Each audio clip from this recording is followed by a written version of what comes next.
আমি এখন পতিতালয়ের এক বড় বেশ্যা।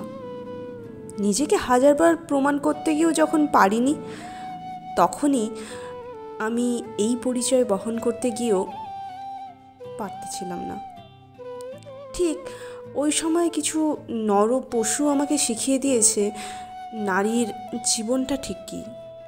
যেদিন তুমি বলেছিলে তোমার বিশ্বাসের প্রমাণ দিতে আমাকে তোমার সাথে ঘনিষ্ঠ হতে হবে, ঠিক সেদিন থেকে আমি তোমার চোখে সুহাসিনী নারীর থেকে বেশ্যায় পরিণত হই। যেদিন তুমি বলেছিলে আমাকে বিয়ে করে সারা জীবন তোমার করে রাখবে, ঠিক ঠিক সেই দিন তোমার জন্য আমার সমস্ত লজ্জা আড়াল করে তোমার সাথে যা ইচ্ছে তাই করেছি।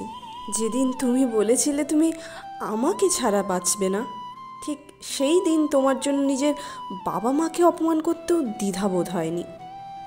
যেদিন তুমি আমাকে বলেছিলে তোমার চোখের পানি পড়ার আগে যেন আমার মৃত্যু হয়, ঠিক ঠিক সেই দিন থেকে তোমাকে নিজের করে পাওয়ার জন্য ব্যাকুল হয়ে পড়েছি। কিন্তু আফসোস, তোমাকে পেলাম না। বিনিময় কী দিলে? হাজার অপমান, লাঞ্ছনা, কষ্ট, আর শরীরের মধ্যে খোদাই করে দিলে একটা বেশ্যার তকমা। তোমার পা ধরে হাজারবার কান্না করেও তোমাকে ফেরাতে পারিনি। জানো প্রিয়, নিজেকে এখন অনেক অসহায় লাগে। নিজের চেহারা নর্দমার মতো মুখটা দেখলে গলায় দড়ি দিয়ে মরতে ইচ্ছে করে। তবুও দিন শেষে কোথাও যেন এক অপূর্ণ বেদনা আমাকে তাড়া করে বেড়ায়। আজ কত পুরুষ এসে আমাকে ভোগ করে যাচ্ছে, অথচ এমন তো কথা ছিল না। ছিল শুধু তোমার রানী হয়ে থাকবো। জানো, এখন আমি কোনো পুরুষকে মানুষ মনে করি না। চাহিদা শেষ তো নারীও শেষ। দিন শেষে উপরওয়ালার কাছে ঠিক বিচারের দাবি জানিয়ে রাখলাম। তোমার প্রতি কোনো অভিযোগ নেই।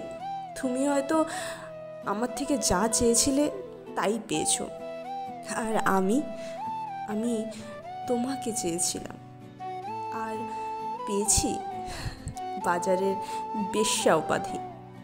জানো প্রিয়, এখন না অনেক অনেক অনেক আফসোস হয় তোমাকে ভালোবাসা, তোমার প্রতি অগাধ ভরসা, বিশ্বাস, এগুলো নিয়ে। পোস্টটি দেখে কেউ উল্টো পাল্টা মন্তব্য করবেন না। এসব ঘটনা আমরা সমাজে অনেক দেখে থাকি, কিন্তু প্রতিবাদ আমরা কেউই করতে পারি না। আসলে আমরা নারী, আমাদের ভুল সবসময় থাকে। ফেসবুক স্ক্রল করতে করতে আজ এই পোস্টটি আমি দেখি এবং আপনাদের সাথে শেয়ার করার চেষ্টা করি। তাই অযথাই কেউ উল্টো পাল্টা মন্তব্য করবেন না। পোস্টটি ভালো লেগে থাকলে লাইক, কমেন্ট, শেয়ার, সাবস্ক্রাইব করে এবং পাশে থাকা বেল আইকনটি অন করে আমার পাশে থাকুন। দেখা হচ্ছে আবার পরের ভিডিওতে। ধন্যবাদ।